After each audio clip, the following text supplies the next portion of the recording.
Age తో సంబంధం లేకుండా అప్పుడే ఊహ తెలిసిన పిల్లల నుంచి ముసలాళ్ళ వరకు, కాశ్మీర్ నుంచి కన్యాకుమారి వరకు జాతి లేదు, మతము లేదు. ఏ ప్లేస్ అయినా కానివ్వండి, ఏ సెంటర్ అయినా కానివ్వండి, అక్కడుండే ఐటమ్స్ లో బాగా ఇష్టపడే ఐటమ్ ఏదైనా ఉంది అంటే అది పానీపూరిని అని ఈజీగా చెప్పొచ్చు. అలాంటి పానీపూరికి వాయిస్ వస్తే ఈ మాట ఖచ్చితంగా చెప్తుంది.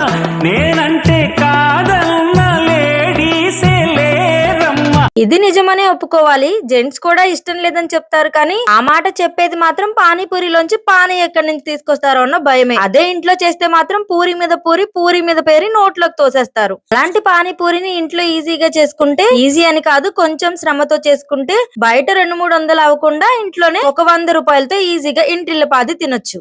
ఎలా అయితే బండి దగ్గరికి వెళ్ళి ఒక్క పానీపూరి కాకుండా చాట్, దహీపూరి ఇవన్నీ తింటామో, అలాగే ఇంట్లో చాట్ ఒక్కటి చేసుకుంటే పానీపూరి, దహీపూరి, చాట్ అన్ని కలిపి తినొచ్చు. మరి ముందుగా పానీపూరి లవర్స్ ఈ పానీపూరికి ఒక లైక్ వేసుకుని నా ఛానల్ ని ఫాలో అవ్వండి. లేకపోతే మీరు తినే పానీపూరి మీద ఒట్టే. వీడియోలోకి వెళ్ళిపోతే ఒక కుక్కర్ లో బఠానీ, బంగాళదుంప వేసుకుని ఉడకబెట్టుకుని పక్కన పెట్టుకోవాలి. తర్వాత వాటర్ కోసం జార్ తీసుకుని కొద్దిగా పుదీనా, కొద్దిగా కొత్తిమీర, చెక్క, మిరియాలు, కొద్దిగా చాట్ మసాలా, కొంచెం చింతపండు వేసి బాగా మిక్సీ పట్టుకుని వడగొట్టుకుని వాటర్ కలుపుకోవాలి. తర్వాత కడాయి పెట్టుకుని పూరీలు వేయించుకుని అదే కడాయిలో నూనె తీసుకుని కొద్దిగా నూనె వేసుకుని ఉల్లిపాయ, టమాటా బాగా వేయించుకుని ఉప్పు, కారం, చాట్ మసాలా వేసుకుని ఉడికించిన బఠానీ కూడా వేసుకుని కొద్దిగా వాటర్ వేసుకుని కావాల్సిన కన్సిస్టెన్సీలో తీసుకుని పక్కన పెట్టుకోవాలి. దానిలో కొంచెం ఉల్లిపాయ, టమాటా, కొత్తిమీర జల్లుకుని నిమ్మరసం పిండుకోవాలి. అంతే, చాట్ కావాల్సిన వాళ్ళకి చాట్ సర్వ్ చేయండి, పానీపూరి కావాల్సిన వాళ్ళకి పానీపూరి సర్వ్ చేయడమే. ఎంతో ఈజీగా ఇంట్లో ఒక చాట్ చేసుకుంటే అన్ని రకాలు ఈజీగా తినొచ్చు తక్కువ ఖర్చుతో. అదేంటో తెలియదు కానీ మందు, సిగరెట్ ఎలాగా వ్యసనం అవుతుందో పానీపూరి కూడా ఒక వ్యసనం అనే చెప్పాలి. ఒక్కసారి మొదలు పెట్టిన తర్వాత